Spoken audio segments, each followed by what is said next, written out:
Today I want to talk to you a little bit about flashcards and the right way to do them, the wrong way to do them, how students often do them. This can be useful both for students who might be listening as well as for anyone who works with students on self-directed learning and might need to tell them a thing or two about using flashcards. So the first thing to know about flashcards is that the act of making flashcards isn't super helpful. It's very similar to sort of rereading. You're just kind of copying things down. There's not a whole lot of sort of active processing of information as you're doing that. So when possible, to get your hands on some flashcards instead of creating them yourself, that might be a good idea. Of course, you have to have flashcards in order to use them. And so, of course, if you need to make them, that is okay. Now, flashcards can be really, really useful as a form of retrieval practice, but there are some caveats here. A lot of individuals, when they use flashcards, they tend to look at one side and then flip it over and look at the other side and go, yep, I knew that. What we really need students to be doing is looking at one side, really processing that, thinking about the answer, generating the answer before they flip to see if they were correct or incorrect. So instead of being sort of a fancy restudy tool where we're just reading, we really need to make sure that retrieval is happening. My advice for that is to always make sure that individuals are genuinely generating an answer. So that is, say it out loud or write it down. Flashcards are really effective for group study because then you get a lot more of that saying it out loud part.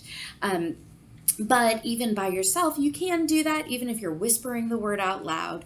It's a good idea to actually generate it instead of just keeping it in your mind or in your head. The next thing that sometimes people do wrong with flashcards is that they will throw out the ones that they get right. So they look at it, yep, I got that right, and they throw it out and then keep the other ones in the pile.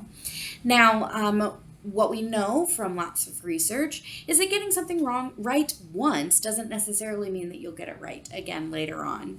So it's a good idea to keep even those correct ones in the pile, and you want to get them right many times. Now, one way that you can do this is that once you're getting it right and you feel pretty confident about it, you can put it in another pile that is the pile that you go over once in a while. So this is actually what I do with my son to learn some things.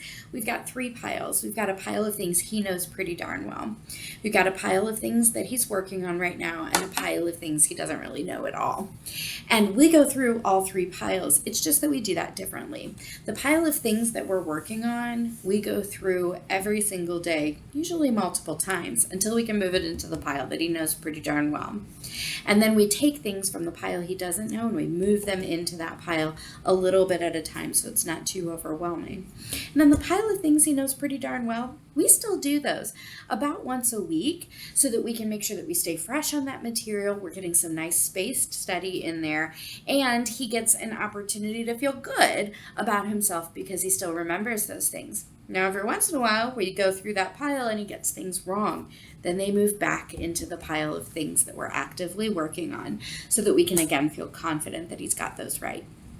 So we don't want to just throw out things. That's the next thing. The last one that I want to talk to you about today is the idea of shuffling flashcards. What can happen is that when we get into an exam situation, sometimes the flashcards that are around the one critical one that we're interested in, those can become retrieval cues for that card. So if we know that, I'm making up things right now, let's say we're just learning like very simple words, and we know that cat and ball, and then the next word is always cup. Cat, ball, cup. Now, ball can now become a retrieval cue for cup, so that when you see the actual word cup on the card, you go, I know this one, that one's cup. And you know it not because you know it, but because the word right before it cues you. So those things can get linked together when they're next to each other. It means that then when you get to a testing kind of situation and you've got words that are no longer next to each other, you might struggle to retrieve those items. So the suggestion is simply to shuffle the flashcards. Make sure that you're not always doing things in the exact same order so that you don't start relying on the cards around in order to cue you for the correct answers. So those are my tips and tricks for flashcards. Try not to make them yourself if you don't have to. Make sure you're actually retrieving them. Keep them in the deck and shuffle them when you can.